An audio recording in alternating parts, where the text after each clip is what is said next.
Online மூலமாக, TV மூலமாக, வெளியூர்களிலிருந்தும் மற்ற இடங்களிலிருந்தும் பார்த்து கொண்டிருக்கிற உங்களை ஆண்டவர் தொட்டு உங்களுக்கும் சுகம் கொடுப்பார். வீடுகளிலே இருந்து ஆண்டவருடைய வார்த்தையை கேட்டுக்கொண்டிருக்கிற உங்களுக்கும் ஆண்டவருடைய நாமத்தினாலே அதிசயம் அற்புதமும் நடக்கட்டும். ஆண்டவர் பெரிய காரியங்களை செய்வார். ஜெயம் கொடுக்கும் இயேசு உன்னை சுகமாக்குவார். ஜெயம் கொடுக்கும் இயேசு. நீதிமொழிகள் 21:31. குதிரை யுத்த நாளுக்காக ஆயத்தமாக்கப்படும். குதிரை யுத்த நாளுக்காக ஆயத்தமாக்கப்படும். ஜெயமோ கர்த்தரால் வரும். ஜெயமோ கர்த்தராலே வரும். ஜெயம் கர்த்தரால் நமக்கு வரும். குதிரை யுத்த நாளுக்கென்று ஆயத்தப்படுத்துவார்கள். ஒரு யுத்தம் பண்ணுவதற்கு அந்த நாட்களில் குதிரையை பயன்படுத்தினார்கள். அதை ஆயத்தப்படுத்துவார்கள். குதிரை வேகமாக ஓடும். குதிரையை பார்த்தாலே பயம் வரும். குதிரை பல விதத்தில் யுத்தத்துக்கு பழக்குவிப்பார்கள். எல்லாத்தையும் ஆயத்தப்படுத்துவார்கள். ஆனால் அந்த குதிரையினால எந்த ஜெயமும் வராதாம். ஜெயமோ கர்த்தராலே வரும். உங்க வாழ்க்கையில பலவிதமான மருந்துகள், பலவிதமான மாத்திரைகள், பலவிதமான ஆயத்தங்கள் எல்லாம் நாம் செய்யலாம். ஆனால் நமக்கு சுகம் கொடுக்கிறவர், நமக்கு ஜெயம் கொடுக்கிறவர் நம்முடைய ஆண்டவராகிய இயேசு கிறிஸ்து தான். ஏன் அவரால் ஜெயம் கொடுக்க முடியும்? அவர் இந்த உலகத்தில் வந்தபோது மக்களுடைய பாடுகளை பார்த்தார். அவருக்கு ஒரு அபிஷேகம் இருந்தது. அவர் மேலே ஒரு வல்லமை இருந்தது. அவருக்கு ஒரு அதிகாரம் இருந்தது. அந்த வல்லமை, அந்த அதிகாரம், அவைகளெல்லாம் அவருக்கு இருந்த அந்த அபிஷேகம், இதெல்லாம் எப்படி அவருக்கு வந்தது? அவர் இந்த உலகத்தில் பாவம் இல்லாதவராக வாழ்ந்தார். பாவத்துக்கும் மற்ற எல்லாவற்றுக்கும் பரிகாரம் செலுத்த சிலுவையிலே நமக்காக இரத்தம் சிந்தினார். ஆகையினாலே அவர் எங்கே போனாலும் மக்களுக்கு சுகம் கொடுக்க ஆயத்தமாயிருந்தார். இந்த ராத்திரி வேளையிலும் ஆண்டவர் நமக்கு சுகம் கொடுக்க, நமக்கு பலன் கொடுக்க, நமக்கு ஜெயத்தை கொடுக்க, நமக்கு நல்ல விடுதலை கொடுக்க அவர் இன்றைக்கு வந்திருக்கிறார். இந்த எண்ணெயெல்லாம் நமக்கு இருக்கிறது. இதெல்லாம் நமக்கு ஆயத்தம். நீங்கள் வீட்டில் இருந்து புறப்பட்டு வந்திருக்கிறீங்க, வீடுகளில் தங்கி இருந்து கேட்டுக்கிட்டே இருக்கிறீங்க. ஆண்டவர் ஜெயம் கொடுப்பார் என்று இன்று விசுவாசியுங்கள். ஜெயம் கர்த்தரால தான் வரும். மனுஷனாலே கூடாததெல்லாம் தேவனாலே கூடும். மருந்துக்களாலும் மாத்திரைகளாலும் கூடாததை தேவன் தம்முடைய கரத்தினாலே உங்களுக்கு நிறைவேற்ற வல்லமை உடையவராய் இருக்கிறார். ஆமென். அதனாலே ஆயத்தம் நல்லது, ஆனால் ஜெயம் கர்த்தராலே தான் வரும். இன்றைக்கு உங்களுக்கு சுகம் கர்த்தராலே வரும். அவருடைய நாமத்தில் நமக்கு சுகம் உண்டு. நீதிமான் அவருடைய அரணுக்குள்ளே ஓடி சுகமாயிருப்பானா. ஆண்டவர் உங்கள் வீட்டில் சுகத்தை தருவார். வீடுகளில் இருக்கிறவர்களுக்கு ஆண்டவர் சுகத்தை தருவார். ஆண்டவர் இரண்டாவது எதை ஜெயிக்கிறார்? ஏசாயா 25:8 வாசியுங்கள். அவர் மரணத்தை ஜெயமாக விழுங்குவார்.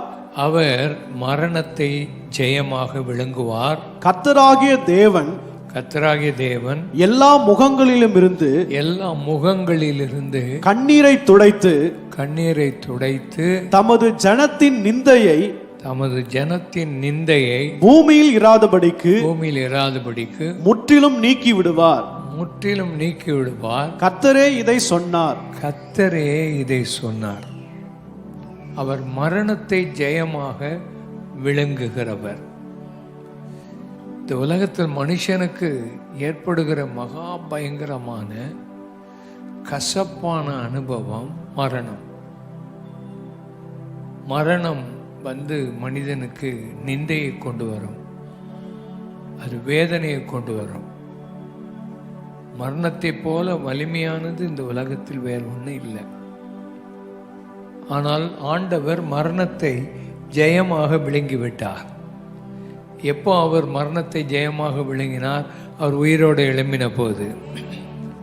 இயேசுவும் மரித்தார் நம்மை போல, ஆனால் அவர் மரணத்தை ஜெயமாக விளங்கினார். ஜெயமாக மரணம் வரும்போது என்ன நடக்கும்? கண்ணீர் வரும். அந்த கண்ணீர் எங்கே வடியும்? முகத்தில் வடியும். ஆண்டவர் மரணத்தை ஜெயமாக விழுங்கி முகத்தில் உள்ள கண்ணீர் யாவையும் துடைப்பார். உனக்கு வந்த நிந்தை எல்லாவற்றையும் அவர் பூமியில் இராதபடி எடுத்து போட்டார். கர்த்தர் அதை சொன்னார், அதை செய்வார். சிலருக்கு எப்பவுமே மரண பயம் இருக்கும். அந்த மரண பயம் மக்களை பிடித்து வாட்டும். உனக்கு மரண பயம் இருக்குதா? மரணத்தை பற்றி பயப்படாதே. அவர் மரண பயத்தை அவர் எடுத்து போட்டார் என்று வேதத்தில் எழுதியிருக்கிறது. மரணத்தை பற்றி படிக்கும்போது 1 கொரிந்தியர் 15ஆம் அதிகாரம் 54ஆம் வசனத்தை வாசியுங்கள். அழிவுள்ளதாகிய இது அழியாமையும், அழிவுள்ளதாகிய இது அழியாமையும், சாவுக்கு ஏதுவாகிய இது சாவாமையும், சாவுக்கு ஏதுவான இது சாவாமையும் தரித்துக் கொள்ளும் போது மரணம் ஜெயமாக விழுங்கப்பட்டது என்று, மரணம் ஜெயமாக விழுங்கப்பட்டது என்று எழுதியிருக்கிற வார்த்தை நிறைவேறும். எழுதியிருக்கிற வார்த்தை நிறைவேறும். இந்த சரீரம் அழிவுக்குரியது. இது ஒரு நாள் அழியாமையை தரித்து கொள்ளும். இந்த சரீரம் சாவுக்கு ஏதுவானது, ஆனால் இது சாவாமையை தரித்து கொள்ளும். அப்போ மரணம் ஜெயமாக விழுங்கப்பட்டது. அதனால் நம்ம வாழ்க்கையில் நம்மை ஆண்டவர் படைத்திருப்பது நித்தியத்துக்காக படைத்திருக்கிறார். இந்த நித்திய ஜீவன் நமக்கு எப்படி வரும்? கர்த்தராகிய இயேசு கிறிஸ்துவை அறிவதே நித்திய ஜீவன் என்று எழுதப்பட்டிருக்கிறது. நமக்கு இந்த வாழ்க்கையை கொடுக்க ஆண்டவராகிய இயேசு அவர் மரணத்தை ஜெயமாக அவர் மாற்றியிருக்கிறார். 55ஆம் வசனம். மரணமே உன் கூர் எங்கே? உன் கூர். மரணம் என்று சொல்லும்போது அதுக்கு கூர்ன்னு சொன்னா என்னது? ஒரு முள். மரணம் என்பது ஒரு முள் போன்றது, கூர்மையானது. அது கூர் எங்கே? அந்த கூரை ஆண்டவர் எடுத்துட்டார். காரணம், நாம் அவர் மரித்து உயிரோடு எழுந்ததுனால இந்த உலகத்திலேயே மக்களை நம்மை விட்டு பிரிக்கிற அந்த பயங்கரமான மரணம் அதனுடைய கூர் முறிந்து போயிட்டு. காரணம், நம்ம எல்லாரும் உயிரோடு எழும்புவோம். நமக்கு உயிர்த்தெழ வல்லமை உண்டு. அந்த மரணத்தின் கூரை இன்றைக்கு யாராவது மரண பயத்திலேயோ மரணத்துக்கு அடுத்த ஆபத்தான கட்டத்தில் நீ இருந்து கொண்டிருந்தால் இன்றைக்கு ஆண்டவர் உன்னை சுகமாக்குகிறார். ஆண்டவர் உன்னை பலப்படுத்துகிறார். அடுத்த வசனம் வாசிங்கள். பாதாளமே உன் ஜெயம் எங்கே? உன் ஜெயம் எங்கே? அந்த உலகத்தில் பாதாளம்னு ஒன்று இருக்குது. பிசாசுகளுக்கெல்லாம் அந்த பாதாளம் நியமிக்கப்பட்டிருக்குது. இயேசு போன வழியில் ஒரு பிசாசு கத்துது, எங்களை இந்த பாதாளத்துக்கு நீர் அனுப்பிடாதையும், எங்களுக்கு அந்த நாள் இருக்குது, அந்த நாளில் போயிடும், இப்போவுமே எங்களை பாதாளத்துக்கு அனுப்பிடாதையும். உங்களுக்கு எனக்கும் ஆண்டவர் மோட்சம் வைத்திருக்கிறார். ஆனால் நம்ம அந்த பாதாளத்துக்கு போக வேண்டியதில்லை. பாதாளத்தை நம்ம ஜெயித்திருக்கிறோம். ஆமென். நீ பாதாளத்துக்கு போக வேண்டியதில்லை. உண்மையாக இயேசுவை ஏற்றுக்கொண்டு உன் பாவம் மன்னிக்கப்பட்டு நிச்சயம் உனக்கு இருந்தால் நீ பாதாளத்துக்கு போக வேண்டிய அவசியம் இல்லை. நீ ஆண்டவர் உன்னை கொண்டு போகிற இடம், அவர் இருக்கிற இடத்துக்கு கொண்டு போவார். அதனால பாதாளமே உன் ஜெயம் எங்கே என்று நீ தைரியமாக சொல்லலாம். அடுத்தது, மரணத்தின் கூர் பாவம், மரணத்தின் கூர் பாவம், பாவத்தின் பலன் நியாயப்பிரமாணம், பாவத்தின் பலன் நியாயப்பிரமாணம், நம்முடைய கர்த்தராகிய இயேசு கிறிஸ்துவினாலே, கர்த்தராகிய எல்லாரும் சொல்லுங்க, நம்முடைய கர்த்தராகிய இயேசு கிறிஸ்துவினாலே நமக்கு ஜெயம் கொடுக்கிற தேவனுக்கு, நமக்கு ஜெயம் கொடுக்கிற தேவனுக்கு ஸ்தோத்திரம். ஸ்தோத்திரம். எல்லாரும் கை வைத்து ஸ்தோத்திரம் பண்ணுங்க. நம்முடைய கர்த்தராகிய இயேசு கிறிஸ்துவினாலே நமக்கு ஜெயம் கொடுக்கிற தேவனுக்கு ஸ்தோத்திரம். ஆண்டவர் ஜெயம் கொடுக்கிறவர். மரண கட்டுகள் உன்னை விட்டு வெளியே வந்துடும். உனக்கு விரோதமா உன்னை சாகடிக்கணும்னு செய்வனை வைப்பான், மந்திரம் வைப்பான், வியாதிகளை அனுப்பி வைப்பான், பல காரியங்களை செய்வான். ஆனால் இயேசு அதெல்லாம் ஜெயித்திருக்கிறார். இயேசு அதெல்லாம் மேற்கொண்டிருக்கிறார். இயேசு அதற்கு அற்புதம் செய்திருக்கிறார். இயேசு அதற்கு அடையாளம் செய்திருக்கிறார். கைகளை சுற்றி நசரனாகிய இயேசுவின் நாமத்தினால் இந்த வார்த்தையை கேட்டுக்கொண்டிருக்கிற உன் வாழ்க்கையில் மரண பயம் உன்னை விட்டு நீங்குது. கர்த்தர் உன் கூட இருக்கிறார். உனக்கு ஆண்டவர் ஜெயம் கொடுத்திருக்கிறார். நீ பாதாளத்தை ஜெயித்தவன், நீ மரணத்தை ஜெயித்தவன். உன் வாழ்க்கையில் நீ சாகணும்னு நினைக்காத. ஆண்டவர் ஜெயம் கொடுத்திருக்கிறார். ஆண்டவர் விடுதலை கொடுக்கிறார். நம்முடைய கர்த்தராகிய இயேசு கிறிஸ்துவினாலே நமக்கு ஜெயம் கொடுத்த தேவனுக்கு ஸ்தோத்திரம். மத்தேயு சுவிசேஷம் 12ஆம் அதிகாரம் 20ஆம் வசனம். அவர் நியாயத்திற்கு ஜெயம் கிடைக்கும் பண்ணுகிற வரைக்கும், நியாயத்துக்கு ஜெயம் கிடைக்க பண்ணுகிற வரைக்கும் நெறிந்த நாணலை முறிக்காமலும், அவர் என்னத்தை முறிக்க மாட்டார்? நெறிந்த நாணலை முறிக்காதவர். மங்கி எரிகிற திரியை அணைக்காமலும், மங்கி எரிகிற திரியை அணைக்காதவர் இருப்பார். நியாயத்துக்கு ஜெயம் கிடைக்க பண்ணுகிற வரைக்கும் நெறிந்த நாணலை முறிக்க மாட்டார். ஒரு நாணல் இருக்குது, அதே சின்னதாக இருக்கும், காற்றுல ஆடிக்கிட்டு இருக்கும். அந்த நாணல் நெறிந்து இருக்குது, ஏற்கனவே அது உடைஞ்சிட்டு. அதை ஆண்டவர் உடனே உடைச்சி பிச்சு போட்டுற மாட்டார். நெறிந்த நாணலை முறிக்க மாட்டார். ஒரு திரி எரிஞ்சிக்கிட்டு இருக்குது, நல்லா உற்சாகமாக எரிஞ்ச திரி மெதுவாக மங்கி அணைய போகுது. நீ அதை ஊத வேண்டியதில்லை, அதுக்கு என்னமோ செய்ய வேண்டியதில்லை, அதே மங்கி போகுது. அது அவர் அணைக்க மாட்டார்னு சொல்லியிருக்குது. உன் சரீரத்தில் நீ பலவீனப்பட்டு போயிருக்கிற. உன் சரீரத்தில் பலவீனம், உன் எலும்புகளெல்லாம் பலவீனப்பட்டுட்டு, உன் சரீரத்தின் அவயவங்கள், உன்னுடைய சரீரத்தில் இருக்கிற சதைகள், ஊன்கள், இதெல்லாமே பலவீனப்பட்டு மங்கி எரிஞ்சிக்கிட்டு இருக்குது. ஆண்டவர் அதை அணைச்சி போட மாட்டார், அதை உடைச்சி போட மாட்டார்.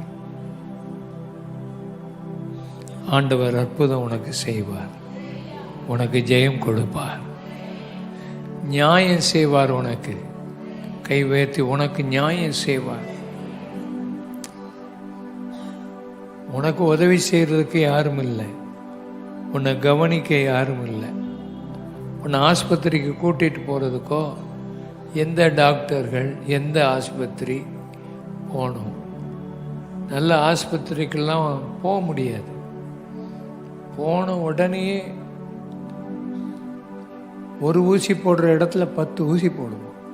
ஒரு ரத்தத்தை எல்லாம் என்ன செய்திருவான்? எடுத்துருவான். ஒரு தடவை நான் ஆஸ்பத்திரியில் போனேன். எனக்கு எண்ணி பார்த்தேன் எத்தனை தடவை ஊசி எடுக்கிறான், ஊசி கூட தூத்துறான். எண்ணி பார்த்தேன், 16 தடவை ஊசி போட்டிருக்கான். 16 தடவை ஊசி போட்டு ரத்தம் எடுத்தான். அப்போ தான் யோசிச்சு பார்த்தேன், ஆண்டவரே, கஷ்டப்படுற மக்கள் எவ்வளவா கஷ்டப்படுறாங்க, எவ்வளவு வேதனைப்படுறாங்க. அந்த வேதனை, அது கஷ்டமான ஒரு வேதனை தான். இப்போ முந்தியெல்லாம் ஒரு ஊசியை போட்டு எடுத்து பார்த்து ஒரு ரத்தம் பார்த்துருவான். இப்போ என்னதான் விளங்கலை. அதை எடுக்க வர்ற ஆளாவது படிச்சுட்டு வர்றானா? அது படித்த ஆட்கள் எடுத்தாங்கன்னா கொஞ்சம் லேசாக இருக்குது. இந்த புது ஆட்களை கொண்டு போட்டுடுறாங்க. அதை இப்போ தான் படிக்கிற குட்டிகளை போட்டுடுறாங்க. அதுக்கு எந்த இடத்துல நரம்பு இருக்குன்னே தெரிய மாட்டேங்குது. நரம்பு இல்லாத இடத்துல குத்திட்டான். எனக்கு ஒருத்தன் வந்து குத்தினான் பாருங்க, அப்படி கையே வீங்கி போச்சு. 1 மாதம் ஆச்சு எனக்கு அந்த கை வீக்கம் வத்துறதுக்கு. ஏன்னா அவன் தெரியாது, அந்த பையனுக்கு. அவன் அங்கே குத்தி இங்கே திருப்பினா, இங்கே திருப்பினா, அந்த பக்கம் திருப்பினா, அப்புறம் ரத்தமே வரல. ஏன்னா ஏற்கனவே 16 தடவை எடுத்த பிறகு ரத்தம் எங்கே இருக்க போகுது? இல்லை. கடைசியில் இன்னொரு ஆள் வந்தான். அவன் வந்து கரெக்டாக அந்த லேபில் நல்லா படித்தவன், எப்படி ரத்தம் எடுக்கணும்னு தெரிஞ்ச ஆள் வந்து எடுத்தான். கரெக்டாக ஒரே குத்தில் எடுத்துட்டான். அருமையானவர்களே, நமக்கு இந்த மாதிரி இடங்களுக்கெல்லாம் போனால் கஷ்டம்தான். அதுக்காக போகாமல் இருந்துடாதீங்க. அது போகிறது பரவாயில்ல, ஆனால் சுகம் கொடுக்கறது கர்த்தர் தான். அதனால் உங்கள் லைஃப்பில் இந்த கூட்டம் எதுக்காக வைக்கிறோன்னா, இந்த மாதிரி ஆஸ்பத்திரி போக முடியாதவங்க, கஷ்டப்படுற மக்கள், வேதனைப்படுற மக்கள், இவங்க எல்லாருக்கும் ஆண்டவர் சுகம் கொடுக்கணும். அல்லேலூயா சொல்லுவோமா? நல்ல 2 கைகளை உயர்த்தி, ஆண்டவரே, இந்த வேதனை உள்ள மக்கள், கஷ்டப்படுற மக்களுக்கு நீர் அவங்களுக்கு நியாயம் செய்ய ஆண்டவரே. நீங்கள் நியாயத்தை செய்யுங்க ஆண்டவரே. நியாயம் செய்கிற ஆண்டவராக இருக்கிறீர். அதுக்காக ஸ்தோத்திரம். உனக்கு ஜெயம் கொடுக்கும் வரைக்கும், ஜெயம் கிடைக்கும் வரைக்கும் ஆண்டவர் உன்னை கைவிட மாட்டார், உன்னை தள்ள மாட்டார். உனக்கு ஆண்டவர் உதவி செய்வார். எத்தனை பேர் விசுவாசிக்கிறீங்க? அவர் நியாயம் செய்வார். உனக்கு நியாயம் செய்கிறதுக்கு உன் பாவத்தையெல்லாம் அவர் சுமந்துட்டார். உன்னை நீதிமானா நினைக்கிறார். உனக்கு ஒரு அற்புதத்தை ஆண்டவர் செய்ய வல்லமை உடையவர். 1 யோவான் 2ஆம் அதிகாரம் 13ஆம் வசனத்தை வாசிங்க. பிதாக்களே, ஆதி முதல் இருக்கிறவரை நீங்கள் அறிந்திருக்கிறபடியா உங்களுக்கு எழுதுகிறேன். வாலிபரே, பொல்லாங்கனை நீங்கள் ஜெயித்ததினால், பொல்லாதவனை நீங்கள் ஜெயித்ததினால் உங்களுக்கு எழுதுகிறேன். பிள்ளைகளே, ஆண்டவர் வாலிபர்கள் என்ன செய்திருக்கிறார்கள்? பொல்லாதவனை ஜெயித்திருக்கிறார்கள். பொல்லாத ஒரு பிசாசு இருக்கிறான். அவன் வியாதியை கொடுப்பான். அவன் கொல்லவும் திருடவும் அழிக்கவும் வருகிறான் என்று வேற ஒன்றுக்கும் வரான். அவனுக்கு தெரியாது, வேற ஒன்றும் அவனுக்கு தெரியாது. மக்களை கொல்லணும், அழிக்கணும், திருடணும், அவங்க வாழ்க்கையில் உள்ள நல்ல சுகமாக இருக்கிறவங்கள சுகமற்றவங்கள மாற்றணும். ஆனால் வாலிபர்களை, பொல்லாதவனை நீங்கள் ஜெயித்திருக்கிறீங்க. வாலிபர்கள் இந்த பொல்லாத பிசாசுக்கு பின்னால் போயிடுவாங்க. தவறான காரியங்களை செய்வாங்க. குடிப்பாங்க, கஞ்சா அடிப்பாங்க, ஏதாவது மருந்து ஊசியில் வச்சு குத்திக்கிடுவாங்க. அந்த ஊசியில் போடுற மருந்தெல்லாம் அவங்க கூட அவன் போடுற மருந்து போட்ட உடனே அப்படியே மேகத்தில் பறக்கிற மாதிரி தெரியும். என்ன மாதிரி தெரியும்? மேகத்தில் அப்படி பறக்கிற மாதிரி தெரியும். கொஞ்ச நேரம் அந்த இது போன பிறகு நரகத்தில் இருக்க மாதிரி அவங்களுக்கு தெரியும். ஆனால் அந்த கொஞ்ச நேரத்தில் அந்த இருக்கிற அந்த காரியத்துக்காக அவன் அப்படியெல்லாம் பொல்லான காரியத்தை படிச்சுக்கிடுறான். அப்பா அம்மாவுக்கு கீழ்ப்படுகிறது இல்லை. தாயின் தகப்பனை என்ன செய்? கனம் பண்ணு, பொல்லாங்கன்னு ஜெயித்துரு. நிறைய பேருக்கு தாய் தகப்பனை கனம் பண்ண தெரியலை. தாயின் தகப்பனையும் ஏசுகிற ஆட்களை நான் பார்த்துருக்கேன். தாய் தகப்பனை அடிக்கிற ஆட்களை பார்த்துருக்குறேன். நான் உங்களுக்கு சொல்லியிருக்கேன், ஒரு அம்மாவை அப்பாவையும் பிடிச்சி ஒரு மகன் அடிப்பான். வயசான ஆட்கள், காசு கொடு போய் குடிச்சிட்டு வருவான், அடிப்பான். காசு கொடுக்கலன்னா என்ன செய்வான்? வீட்டில் உள்ள அவங்க வீட்டில் இருக்கிற பீரோவை திறந்து, பெட்டியை திறந்து அவ்வளவு துணிமணிகளை எடுத்துக்கொண்டு நடுவீட்டில் போட்டு எரிப்பான். ஞாயிற்றுக்கிழமை நான் வெளியே போகும்போது இந்த அம்மா வந்து அழும், ஐயா எங்களை அடிக்கிறானே, தாங்க முடியலையே, என் சேலையெல்லாம் போட்டு எரிச்சிட்டான் ஐயா, அத்தனை சேலையும் போயிட்டுயா, எங்களை நிம்மதியாக இருக்க விட மாட்டேங்கானே, ராத்திரி தூங்க விட மாட்டேங்கானே. அவனை கூப்பிட்டு சொல்லி பார்த்தேன், அப்பா அப்படி செய்யாத, கேட்க வழி இருக்கு. ஒரு நாள் அவனே பாத்ரூமுக்குள்ள போய் செத்து விழுந்துட்டான். அவனே செத்துட்டான். தாய் தகப்பனை இப்படி உபத்திரப்படுத்தாது, தாய் தகப்பனை கண்ணீர் விட வைக்காத. வாலிபனை பொல்லாங்கனை ஜெயித்தரு. அப்பா அம்மா என்ன சொல்கிறாங்களோ அதுக்கு கீழ்ப்படி. வாழ்க்கையில் இந்த ஒரு காரியத்தை நம்ம பிள்ளைகளுக்கு கற்றுக் கொடுக்கணுமா? தாயின் தகப்பனை என்ன செய்ய? கனம் பண்ணு. தாய் தகப்பனுக்கு பெற்றோருக்கு என்ன செய்தரு? கீழ்ப்படி, முரட்டாட்டம் பண்ணாது. இந்த ஒரே கற்பனையை கைக்கொள்ள வச்சிட்டோன்னா, கீழ்ப்படிதல், அப்பா அம்மாவை கனம் பண்ணுறது, இந்த ஒரு காரியத்தை கற்றுக் கொடுத்துட்டோன்னா வாழ்க்கையில் அந்த பிள்ளைகள் நல்லா வந்துடும். எத்தனை பேர் விசுவாசிகள்? அந்த பிள்ளைகள் நல்லா வந்துடும், அந்த பிள்ளைகள் நல்லா இருப்பாங்க. இந்த ஒரு காரியத்தை நம்மளால் கற்றுக் கொடுக்க முடியலன்னா அந்த பிள்ளைகளுடைய பிற்கால வாழ்க்கை மோசமாக போயிடும். அடுத்தது 4:4 1 யோவான் 4:4, பிள்ளைகளே நீங்கள் தேவனால் உண்டாயிருந்து அவர்களை ஜெயித்தீர்கள். ஏனெனில் உலகத்தில் இருக்கிறவன் உங்களில் இருக்கிறவர் எப்படிப்பட்டவர்? பெரியவர். கை வைத்து, பிள்ளைகளே நீங்கள் எல்லாரும் உலகத்தை ஜெயித்தவங்க, பிசாசை ஜெயித்தவங்க. காரணம், உங்களில் இருக்கிறவர் பெரியவர். உங்களில் இருக்கிறவர் பெரியவர். உலகத்தில் இருக்கிறவனை விட உங்களில் இருக்கிறவர் பெரியவர். 5:4 வாசிங்க. தேவனால் பிறப்பதெல்லாம் உலகத்தை ஜெயிக்கும். நம்முடைய விசுவாசமே உலகத்தை ஜெயிக்கிற ஜெயம். 2 காரியம் உலகத்தை ஜெயிக்கும். ஒன்று, தேவனால் பிறக்கணும். நம்ம உலகத்தில் தாய் தகப்பன் வழியாக, தாய் மூலமாக இந்த உலகத்தில் பிறந்துட்டோம். ஆனால் நீ தேவனால் பிறக்கணும், தேவனுடைய குடும்பத்துக்குள்ளே பிறக்கணும். அப்படின்னா அர்த்தம் என்ன? இந்த உலகத்தில் பிறந்து இந்த உலகம் வாழ்க்கை வழக்கம், உலகத்தின் பாவம், உலகத்தின் பெருமை, உலகத்தினுடைய இச்சைகள், இவைகளுக்குள்ளே நாம் இருந்து வந்த நாம் இந்த உலகத்தை விட்டு பிரிந்து ஆண்டவராகிய இயேசு சிலுவையில் மரித்து நம்முடைய பாவத்தை சுமந்தார், நம்முடைய சாபங்களை சுமந்தார், வியாதிகளை சுமந்தார், எல்லாவற்றையும் அவர் சுமந்திருக்கிறார் என்று விசுவாசித்து பாவத்தை விட்டுவிட்டு மனம் திரும்பினால் நீ மறுபடியும் பிறக்கிற ஒரு அனுபவம் உண்டாகும். ஆவியினாலும் ஜலத்தினாலும் பிறக்கணும்னு சொல்லப்பட்டிருக்கிறது. ஆவி என்பது பரிசுத்த ஆவியானவர் இப்போ இந்த இடத்துல அசைவாடி கொண்டிருக்கிறார். ஜலம் என்று சொல்வது அவருடைய வார்த்தை. இந்த தேவனுடைய வார்த்தை உன் கூட பேசும்.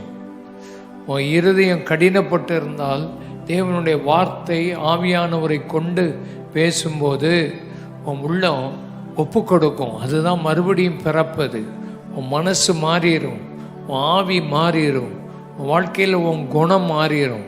கெட்ட பழக்கங்கள் எல்லாம் விட்டுவிடுவீர்கள். நீங்கள் ஆண்டவரை தேடுவதிலே வாஞ்சி வந்துவிடும். அந்த காரியம் உங்கள் வாழ்க்கையில் நடக்கும். அப்போ தான் நீங்கள் ஜெயம் பெற்ற வாழ்க்கை வாழுவீர்கள். 1 நாளாகவும் 29:11 வாசிக்கலாம். கர்த்தாவே மாட்சிமையும் வல்லமையும் மகிமையும் ஜெயமும் மகத்துவமும் உம்முடையவைகள், எல்லாம் உம்முடையவைகள். வானத்திலும் பூமியிலும் உள்ளவைகள் எல்லாம் உம்முடையவைகள். கர்த்தாவே, ராஜ்யமும் உம்முடையது. தேவரீர் எல்லாருக்கும் தலைவராய் உயர்ந்திருக்கிறீர். எல்லாமே உம்முடையது ஆண்டவரே. மாட்சிமை, வல்லமை, மகிமை, ஜெயம் எல்லாம் அவரால் தான் வரும். எத்தனை பேர் இன்றைக்கு விசுவாசிங்க? உன் வாழ்க்கையில் இருக்கிற வியாதிகளை மாற்றி உனக்கு ஜெயம் கொடுக்கிற ஒரு ஆண்டவர் இந்த ராத்திரி உன் பக்கத்தில் இருக்கிறார். உன் வாழ்க்கை மாறும். கர்த்தர் உனக்கு பெரிய காரியங்களை செய்ய அவர் ஆவலோடு கூட இருக்கிறார். எல்லாரும் கண்களை மூடி ஜெபம் பண்ணுவோம். கர்த்தர் இந்த நேரத்தில் உன் பாவத்தை எல்லாம் முதலாவது மன்னிப்பார். வீடுகளில் இருந்து ஆன்லைனில் டிவி மூலமாக பார்த்து கொண்டிருக்கிற உங்கள் வாழ்க்கையில் ஒரு ஜெயம் இன்றைக்கு உண்டு. இன்றைக்கு கர்த்தர் உங்களுக்கு ஒரு அற்புதம் செய்கிறார். அவரால் கூடாதது ஒன்றுமே இல்லை. ஐயா, என் வாழ்க்கையை ஒப்பு கொடுக்குறேன் இயேசுவுக்கு. என் பாவம் மன்னிக்கப்படணும். ஆண்டவர் என் பாவத்தை இன்னைக்கு மன்னிக்கணும். நான் மனம் திரும்பிடுறேன்.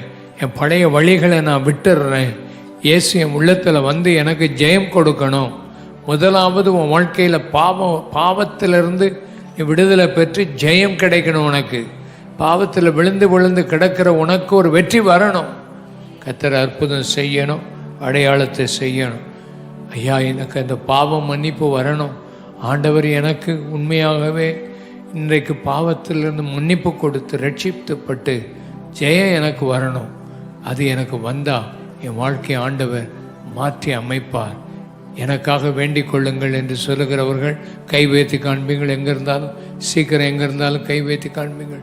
ஆண்டவர் என் பாவத்தை மன்னிக்கணும், என் வாழ்க்கையில் இயேசு வரணும், எனக்கு ரட்சிப்பு வேணும்னு சொல்கிறவங்க கை வைத்து காண்பீங்கள். கை வைத்துன்னு நீங்கள் ஒரு நிமிஷம் எழுந்திருங்கள். ஆன்லைனில் வீடுகளில் பார்த்து கொண்டிருக்கிறவர்கள், குழுக்களில் பார்த்து கொண்டிருக்கிற நீங்கள் ஒப்பு கொடுங்கள். கை வைத்து எழும்பி நில்லுங்கள், எழும்பி நில்லுங்கள். ஆண்டவர் உங்களை ஆசீர்வதிப்பார். முன்னால் வாங்க. வரும்போது எண்ணெய் பாட்டில் இருந்தால் உங்களுக்கு கொடுத்துருந்தா அதை எடுத்துட்டு முன்னால் வாங்க. ஜெபம் பண்ண ஆண்டவர் உங்களை ஆசீர்வதிப்பார். வியாதிக்காக இப்போ ஜெபம் பண்ண போல பாவ மன்னிப்பு உண்டாகணும், அதுக்காக ஜெபம் பண்ண போகிறோம். ஆண்டவர் உங்களை நிச்சயம் ஆசீர்வதிப்பார். முன்னால் வாங்க மெதுவாக. ஆண்டவர் உங்களுக்கு அற்புதம் செய்வார். ஆண்டவர் எனக்கு ரட்சிப்பை தரணும், எனக்கு ஆண்டவர் ஒரு நல்ல விடுதலை தரணும், ஆண்டவர் ஒரு கிரியை செய்யணும், அற்புதமாக ஆண்டவர் நடத்தணும். எல்லோரும் ஜெபம் பண்ணுவோம். ஆண்டவர் நோக்கி பார்த்து ஜெபம் பண்ணுவோம். இயேசுவே, என் பாவத்தை மன்னி. எல்லோரும் இந்த ஜெபத்தை சத்தமாக சொல்லுங்கள். எல்லோரும் இந்த ஜெபத்தை சத்தமாக சொல்லுங்கள். ஆண்டவர் நம்மை ஆசீர்வதிப்பா. அதுக்கு பிறகு வியாதிக்காக ஜெபம் பண்ணுவோம். ஆண்டவரே, என் பாவத்தை மன்னியும். இந்த நேரத்தில் நான் சொல்கிற ஜெபத்தை வீடுகளில் இருக்கிறவங்களும் இங்கே இருக்கிறவங்க சத்தமாக சொல்லுங்கள். அன்புள்ள இயேசுவே, என்னுடைய பாவங்களை மன்னியும். என் பாவங்களை மன்னிப்பதற்காக கல்வாரி சிலுவையில் எனக்காக ஆணிகள் பட்டு காயங்கள் அடைந்து இரத்தம் சிந்தி மரித்தீர். 3ஆம் நாளில் உயிரோடு எழும்பினீர். அதற்காக உமக்கு ஸ்தோத்திரம். இயேசுவே, இயேசுவே, நீர் என் பாவத்தை மன்னித்து அகற்றிவிடும். என்னை உம்முடைய பிள்ளையாக மாற்றும். உம்முடைய ஆவியானவர் எனக்கு உதவி செய்யும். என்னை மாற்றியறலும், என்னை காத்துக்கொள்ளும், என்னை பலப்படுத்தும். இயேசுவே, எனக்கு ஒரு அற்புதம் செய்யும். எனக்கு ஒரு சமாதானம் தாரும். எனக்கு ஒரு நிம்மதியை தாரும். எனக்கு ஒரு இளைப்பாறுதலை தாரும். எனக்கு ஒரு பலனை தாரும். என்னை ஆசீர்வதியும். என் கூட வீட்டுக்கு வாரும். என் மனதை ஒப்பு கொடுக்கிறேன். என் இருதயத்தை ஒப்பு கொடுக்கிறேன். என்னுடைய ஆவியை ஒப்பு கொடுக்கிறேன். எல்லாமே நீர்தான் ஆண்டவரே. இனிமேல் எல்லாமே நீர்தான். என்னை ஆசீர்வதியும். இயேசுவின் மூலம் ஜெபிக்கிறோம் அருமை பிதாவே, ஆமேன். இந்த ஜெபத்தை நீங்கள் நம்பி உங்கள் வாழ்க்கையில் இயேசு வந்திருக்கிறார், இயேசு உள்ளே வந்திருக்கிறார், உங்கள் பாவங்கள் மன்னிக்கப்பட்டிருக்கிறது நம்புங்க. நம்பி தொடர்ந்து இயேசுவை நோக்கி கூப்பிட்டுக்கிட்டே இருக்கணும், விட்டுறக்கூடாது. இயேசுவை இருக பிடித்து கொள்ளுங்கள், விட்டுறாதீங்க. அவர் என்ன சொல்கிறாருன்னு கவனிங்க. பைபிள் வாங்கி வாசிங்க. இந்த ஆலயத்தில் நடக்கிற கூட்டங்கள், உங்கள் வீட்டு பக்கத்தில் நடக்கிற கூட்டங்கள் கேட்டு வாங்கி அதை நீங்கள் தெரிஞ்செடுத்து அவங்க போய் வளரணும் ஆண்டவருக்குள்ளே. அதனால் கவனிங்கள். நம்ம எல்லோரும் எழுந்து நிற்போம். எல்லோரும் எழுந்து நிற்போம். கையில் இந்த எண்ணெய் பாட்டிலை எடுத்துக்கொள்வோம். அதுக்காக ஜெபம் பண்ணுவோம். எல்லோரும் ஒருமனப்பட்டு ஜெபம் பண்ணுவோம். எண்ணெய் பாட்டில் தூக்கி பிடிச்சி ஜெபம் பண்ணுவோம். எல்லோரும் ஜெபம். இயேசுவே, இந்த எண்ணெய்க்காக ஜெபம் பண்ணுறப்பா. இயேசுவின் நாமத்தினால இந்த எண்ணெய்க்காக ஜெபம் பண்ணுறோம். ஜெபம் பண்ணி போடும்போது அற்புதமாக அதிசயமாக காரியங்கள் நடக்கட்டும். எல்லா போராட்டங்களையும் எடுத்து போடும். நல்ல ஜெபம் பண்ணுவோம். இயேசுவின் நாமத்தினால இந்த எண்ணெயை பூசி ஜெபம் பண்ண சொல்லியிருக்கிறேன். விசுவாசமுள்ள ஜெபம் பிணியாளியை ரட்சிக்கும். கர்த்தர் அவரை எழுப்புவார். எல்லோரும் ஊக்கமாக ஜெபம் பண்ணணும். ஊக்கமாக ஜெபம் பண்ணணும். ஓ இயேசுவே, இந்த நேரத்தில் இறங்கி வாரும். இந்த எண்ணெயை ஆசீர்வதியும். விசுவாசத்தோடு போடும்போது கை கால்கள் பலவீனங்கள் மாறட்டும். அற்புதங்கள் நடக்கட்டும். வாத நோய்கள் நீங்கட்டும். எல்லா வியாதிகளும் நீங்கட்டும். பிசாசுகள் போராட்டங்கள் மாறட்டும். அற்புதம் நடக்கட்டும். இயேசுவின் நாமத்தில் ஜெபிக்கிறோம் அருமை பிதாவே, ஆமேன். இப்பொழுது எண்ணெயை எடுத்து எந்த இடத்துல பலவீனம் இருக்குதோ அதை பூசிக்கிறங்க. உடம்பெல்லாம் வியாதியாக இருந்தால் உங்கள் தலையில் லைட்டாக நெத்தியில் போட்டு பூசி ஜெபம் பண்ணுங்க. ஆண்டவர் உங்களுக்கு கிருபை தருவார். ஆண்டவர் அற்புதம் செய்வார். எல்லாவற்றையும் ஆண்டவர் சுகமாக. இப்போ எண்ணெய் பூசி ஜெபம் பண்ணுங்க. எல்லாம் ஜெபம் பண்ணுங்க. நான் அந்த வியாதிகளை அதட்டி ஜெபம் பண்ணும். நசரனாகிய இயேசுவின் நாமத்தினால இப்போ ஆண்டவரே எண்ணெய் பூசி ஜெபம் பண்ணுறோம். நம்பிக்கையோடு வந்திருக்கிற பிள்ளைகள் அத்தனை பேர் அந்த எண்ணெயை பூசி ஜெபம் பண்ணும்போது ஆண்டவர் அற்புதங்களை செய்வீராக. அடையாளங்களை செய்வீராக. உச்சந்தலையிலிருந்து உள்ளங்கால் வரைக்கும் ஆண்டவருடைய நாமத்தினால அந்த சுகம் உண்டாகட்டும். எல்லா பலவீனங்கள், கைகள் அசைக்க முடியாதவர்கள் கை அசையட்டும். கால்கள் நடக்க முடியாதவர்கள் கால்கள் நடக்கட்டும். எல்லா வயிற்று வேதனைகள், உள்ளே இருக்கிற பலவீனங்கள், நோய்கள் எல்லாம் மாறட்டும். இயேசுவின் நாமத்தினால இந்த இடத்துல உம்முடைய வல்லமை வந்திருக்கிறது. இந்த இடத்துல உம்முடைய சுகம் வந்திருக்கிறது. இந்த இடத்துல உம்முடைய வல்லமை நாங்கள் பார்க்கிறோம். உங்கள் சுகத்தை நாங்கள் பார்க்கிறோம்.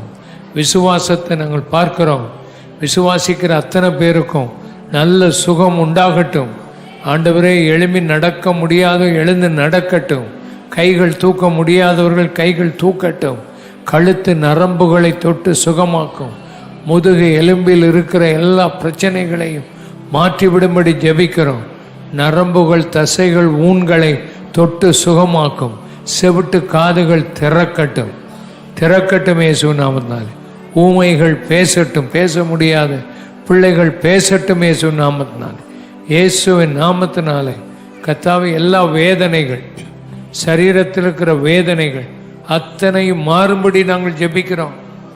சரீரத்தில் இருக்கிற வேதனைகள் மாறும்படி ஜெபிக்கிறோம். இயேசுவின் நாமத்தினாலே அடையாளங்களும் அற்புதங்களும் நடக்கட்டும். பொல்லாத ஆவிகள், போராட்ட ஆவிகள் மாறட்டும். தேவனே இறங்கி ஒவ்வொருத்தர் மேலும் கிரியை செய்யும். ஆஸ்பத்திரியில் சுகவீனமாக இருக்கிறவர்கள் எழும்பட்டும். வீடுகளில் சுகவீனமாக இருக்கிறவர்கள், படுத்திருக்கிறவர்கள் எழும்பட்டும். எந்த காய்ச்சல் இருந்தாலும், இருமல் இருந்தாலும், சளி இருந்தாலும் அவைகள் எல்லாம் வெளியேறட்டும். இப்போ நடமாடி கொண்டிருக்கிற எந்த வைரஸ் ஃபீவர் ஆனாலும் இப்போ நீங்கி போகும்படி நாங்கள் ஜெபிக்கிறோம். எல்லா டெங்கு ஃபீவர் எல்லாம் மாறும்படி நாங்கள் ஜெபிக்கிறோம். கை கால்களில் பலன் உண்டாகட்டும். கண்ணில் இருக்கிற பலவீனத்தை மாற்றி போடும். ஆமேன். இருதயத்தில் இருக்கிற பலவீனத்தை எடுத்து போடும். நுரையீரல் பிரச்சனையை மாற்றி போடும். ஈரல் பிரச்சனைகளை மாற்றி போடும். கல்லீரல் பிரச்சனைகளை மாற்றி போடும். குடல் பிரச்சனைகள் மாறி போகட்டும். மூல பிரச்சனைகள் மாறட்டும். இரத்த சம்பந்தமான நோய்கள் சுகமாகட்டும். கணையத்தில் இருக்கிற பிரச்சனைகளை மாற்றி போடும் ஆண்டவரே. எல்லா பலவீனம், கிட்னியில் உள்ள கல் வெளியேறட்டும். கிட்னி பிரச்சனை மாறட்டும். கிட்னியில் வர்ற பிரச்சனைகள் எல்லாம் மாறட்டும். இயேசுவின் நாமத்தினாலே கேன்சர் நோய்கள் மாறட்டும். கேன்சர் நோய்கள் மாறட்டும். எல்லாவித கேன்சர்களும் மக்களுக்கு சுகம் உண்டாக்கிடலும். இன்றைக்கு ஒரு விடுதலை உண்டாகிறதுக்காக ஸ்தோத்திரம். இன்றைக்கு ஒரு அற்புதம் நடக்கிறதுக்காக ஸ்தோத்திரம். இன்றைக்கு ஒரு அதிசயம் நடக்கிறதுக்காக ஸ்தோத்திரம். நல்ல விசுவாசியுங்கள், நம்புங்கள். இயேசுவை உன்னை தொடுகிறார். உனக்கு ஒரு விடுதலை உண்டாகிறது. நம்புவதை விசுவாசி. கர்த்தர் உனக்கு அற்புதம் செய்கிறார்.